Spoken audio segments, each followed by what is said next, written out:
So this is the part where I'm very certain on what's happening here, and it's definitely demonic.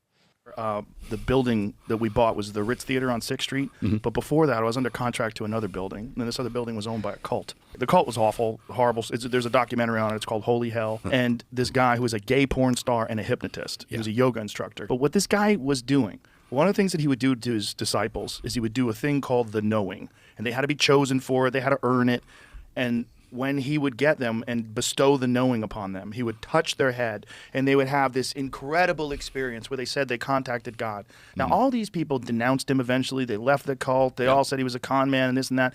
But they all talked about that experience, and they said it was the most profound experience of their life, that they really do feel like they came in contact with God.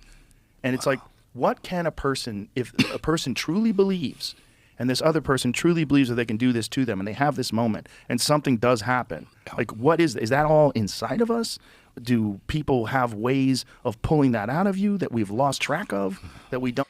Okay, so this is where my realm of expertise, I guess, kind of comes in based off my past experience. I've had gurus put their hands on me and go into divine bliss. It's in Eastern mysticism, they have these things called siddhas, which are pretty much spiritual powers, and gurus have them. The essence is kundalini, where they put their hands on you. And I mean, some people can even do it with a gaze, like they don't even need to touch you, and you can go into divine bliss. It feels like bliss. It feels like God. It feels like oneness. From my experience, that's not Jesus. That's not the God of the Bible. It's a different God. It's a different power. You're pulling it from a different source. And in my opinion, I do believe that stuff is demonic. Now, not all demonic stuff comes with pitchforks and knives. Some demonic stuff can give you a sense of oneness.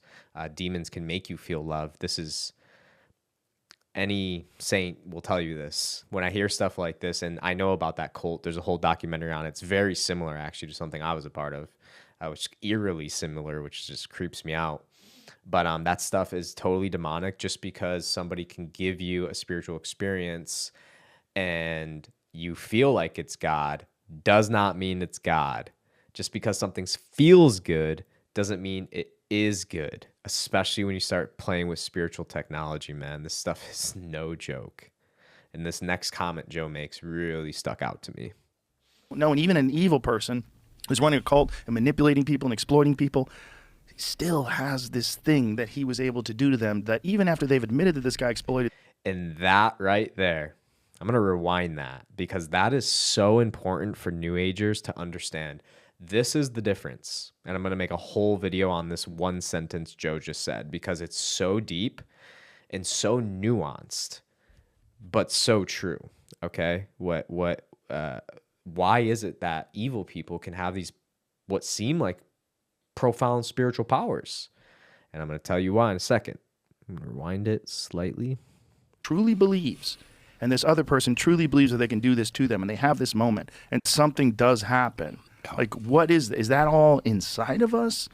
Do people have ways of pulling that out of you that we've lost track of, that we don't know? And even an evil person who's running a cult and manipulating people and exploiting people still has this thing that he was able to do to them, that even after they've admitted that this guy exploited them, they say that was the most profound moment of their life. That's interesting, isn't it? Yeah. Because I think...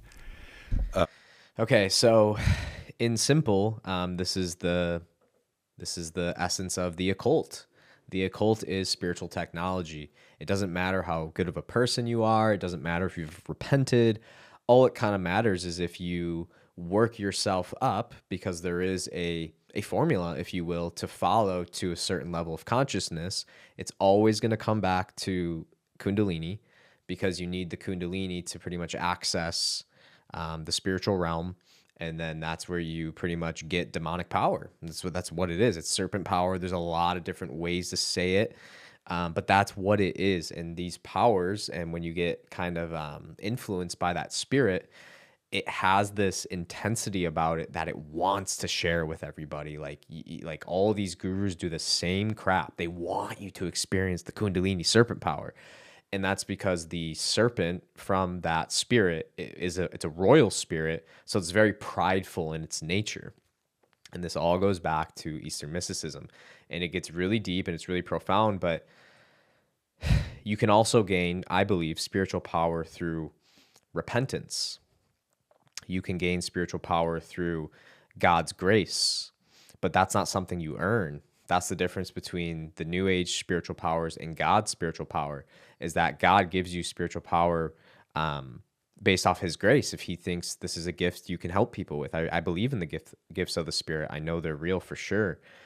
The problem is that the Kundalini spirit, I've seen it firsthand, has infiltrated the church. And people think they're having these similar experiences like Joe talked about with that guru who was a rapist and completely messed up. It's a whole documentary on it. I think it's called Holy Hell. And they can tap into that same power thinking it's God, and it's not. And it's not. So there's a very deep nuance here, and I think this is why it's so important to not dabble. You can't dabble with that stuff. It's like you gotta just close the door to all of that, because demons are smart, man.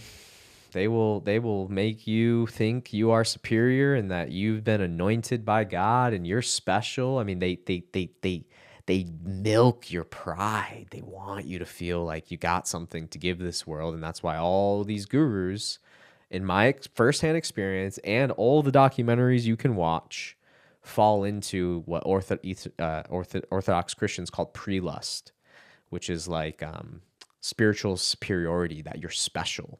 And the demons play on that. And then you transfer this power to all these people, and they start having these experiences, and then they start thinking they're special. And it's this whole prideful thing like, oh, I'm closer to God because I have access to the demonic power that feels like God, but it's not.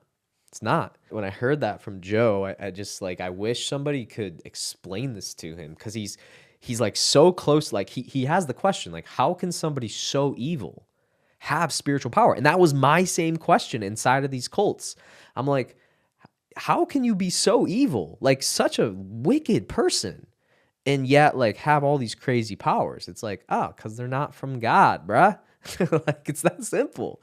But it sure feels like it. Well, demons, like I said, it's not all pitchforks and knives. It's very, very, very, very, very, very deep stuff.